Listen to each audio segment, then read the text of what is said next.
BJP से आपका लगा जो गठबंधन है वो इस बार थोड़ा सा तीखी चीज़ें चल रही हैं बीच में, उसको लेकर के देखिए, भारतीय जनता पार्टी के साथ हमें कुछ समस्याएं आई और उनको हमने शीर्ष नेतृत्व के सामने रखा भी और हमने उन्हें समय भी दिया। 20 फरवरी तक हमने उन्हें समय दिया कि इन समस्याओं का समाधान करें, लेकिन उन्होंने इन समस्याओं का समाधान नहीं किया। इससे यही प्रतीत होता है कि भारतीय जनता पार्टी को अपने सहयोगी दलों की जो शिकायतें हैं उनसे कोई लेना देना नहीं है और उन समस्याओं के समाधान में कोई रुचि नहीं है।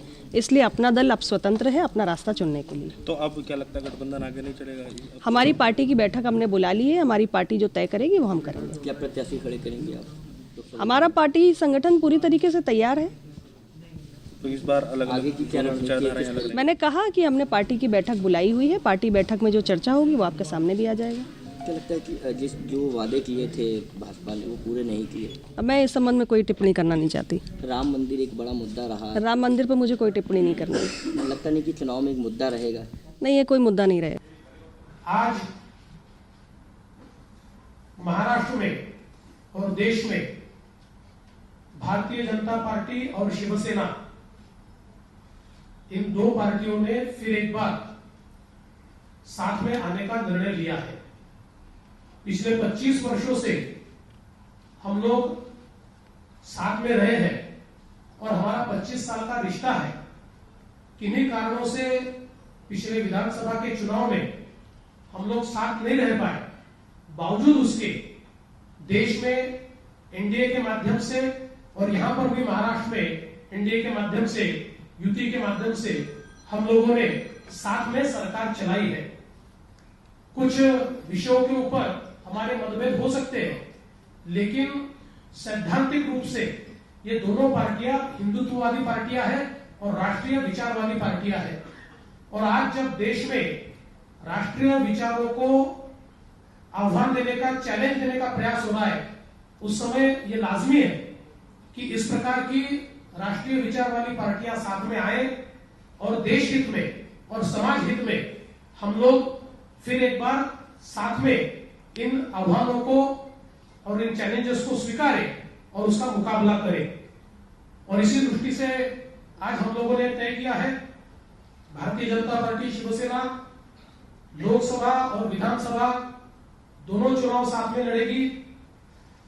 लोकसभा में भारतीय जनता पार्टी 25 सीटें लड़ेगी, शिवसेना 23 सीटें लड़ेगी।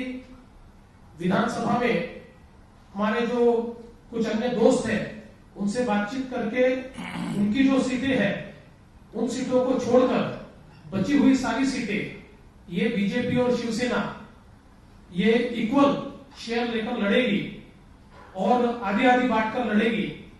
और इसके साथ साथ ये भी तय हुआ है, क्योंकि हमें विश्वास है कि देश में भी आदरणीय मोदी जी के नेतृत्व में पिछले 5 वर्षों में बहुत अच्छा काम हुआ है और इसलिए देश में भी एनडीए की सरकार आने वाली है और महाराष्ट्र में भी हमारी भारतीय जनता पार्टी, शिवसेना और हमारे जो मित्र इनकी सरकार आने वाली है। और इसलिए इस सरकार के आने के बाद पद और जिम्मेदारियां ये समान रूप से इसका निर्वहन हम लोग करेंगे, ये भी निर्णय हमने यहाँ पर लिया हुआ है। ये जो हमने अलायंस किया है ये कुछ सिद्धांतों के ऊपर किया है। विशेष रूप से राम मंदिर के लिए जो सातत्य से शिवसेना का आग्रह है, भारतीय जनता पार्टी मूल रूप से ये मानती है कि अयोध्या में प्रभु श्री राम जी का मंदिर होना चाहिए और इसके लिए केंद्र की सरकार ने भी बहुत बड़े पैमाने पर अभी प्रयास किए हैं। और हम सबने देखा कि जो अविवादित भूमि है उसको भी न्यास को आवंटित करने का एक कार्य केंद्र सरकार ने शुरू किया है। तो इसलिए दोनों पार्टियां ये मानती है कि राष्ट्रीय अस्मिता का मुद्दा है और वहां पर प्रभु श्री राम जी का मंदिर ये बने और जल्द से जल्द बने। और मुझे लगता है कि निश्चित रूप से ये हम लोग करेंगे। इसके साथ साथ किसानों के मुद्दों पर हमारी बातचीत हुई है और विशेष रूप से महाराष्ट्र में हम लोगों ने जो कर्जा माफी दी है, जो ऋण माफी दी है, उस ऋण माफी में अभी तक 50 लाख किसानों को ऋण माफी मिली है। किंतु जो किसान किन्हीं तकनीकी कारणों के कारण, किन्हीं निर्णयों के कारण उसमें से बचे हैं या उसमें से छूट गए हैं, उनको भी उसमें लाने का निर्णय हम लोगों ने यहाँ पर किया है और हमारे शिवसेना के पक्ष प्रमुख उद्धव जी ठाकरे जी ने इसी बात को हमारे सामने रखा था कि जो छूटे हुए लोग हैं इनको भी हम लोग सम्मिलित करें। और उसके साथ साथ आदरणीय मोदी जी ने प्रधानमंत्री फसल बीमा योजना एक बहुत ही अच्छी स्कीम इस देश में लागू की। महाराष्ट्र में अभी तक किसानों को 12,000 करोड़ रुपया इस स्कीम के माध्यम से मिला है, परंतु इस स्कीम के लिए जो हमारे किसान है उनके मन में कभी कोई संभ्रम होता है, उनको शिकायतें होती है, तो एक बड़ा प्रश्न उठता है कि वो शिकायतें कहां करें। और इसलिए बहुत अच्छा सुझाव माननीय उद्धव जी ने दिया कि हम इसके लिए कुछ ऐसी व्यवस्था हर जिले में करें कि किसानों को इस योजना का फायदा भी मिले और अगर कोई उनकी उसमें कंप्लेंट हो तो तुरंत वो कंप्लेंट रजिस्टर हो और वो कंप्लेंट एड्रेस भी हो। इस प्रकार की व्यवस्था भी हर जिले में करने का निर्णय ये हम लोगों ने यहाँ पर किया हुआ है।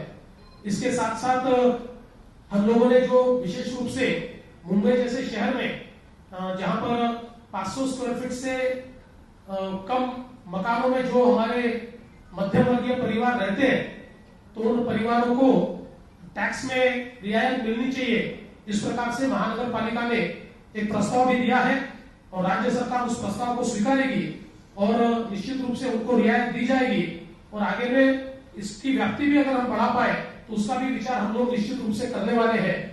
और जो अलग अलग मुद्दे हैं इन सभी मुद्दों के ऊपर हम लोगों ने बहुत विचार करके और उसके ऊपर निर्णय किए हुए हैं। मैं भी सारी चीजें बहुत विस्तार से यहाँ इसलिए नहीं बताना चाहता कि हमको आदरणीय उद्धव जी और आदरणीय हमारे राष्ट्रीय अध्यक्ष जी ये दोनों का संबोधन भी प्राप्त होने वाला है, लेकिन मैं इतना ही कहना चाहता हूं कि हम लोगों ने सैद्धांतिक रूप में मन से एक साथ आकर, मन से नहीं, मन से, दिल से, दिल से और हृदय से, आपके मन में जो मन है वो नहीं, हमारा मन एकदम साफ है और साफ मन से। मित्रों, इस आनंद की घड़ी में आप सब यहाँ है, मैं आपका स्वागत करता हूं। आज भारतीय जनता पार्टी और शिवसेना के करोड़ों कार्यकर्ताओं के मन की इच्छा की पूर्ति हो रही।